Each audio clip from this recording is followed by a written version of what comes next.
Raipur police और नागरिक मन संग मिल के इंडिया और एशिया बुक ऑफ रिकॉर्ड में अपन नाम दर्ज करे ही। सुनो रायपुर पहल के तहत 1 जनवरी के शहर के 1 लाख ले ज्यादा लोगन सड़क संकल्प पत्र में हस्ताक्षर कर ये कीर्तिमान रचिस। सड़क सुरक्षा और यातायात नियम के प्रति लोगन ला जागरूक करे बर रायपुर पुलिस और सक्रिय स्वयंसेवक मन के मदद से सुनो रायपुर नाम से 1 सप्ताह के जागरूकता अभियान शुरू करे रहिस। ये अभियान में कई लइकन अपन ले बड़े के सुरक्षा नियम के पालन करे के संदेश दे के रायपुर पुलिस के समर्थन करे बर आगू आए रहिन।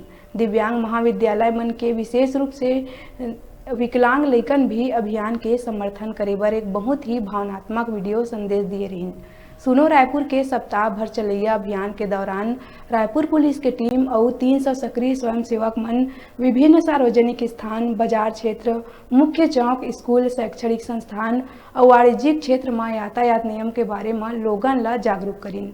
दिलचस्प और शैक्षिक संदेश वाला पॉम्पलेट, तख्ती, हैंडआउट्स, वीडियो स्क्रीन के भी इस्तेमाल करे गई। ये जागरूकता अभियान के दौरान लोगन में जागरूकता पैदा करे बर रायपुर पुलिस के सोशल मीडिया प्लेटफॉर्म के भी व्यापक रूप से उपयोग करे गई।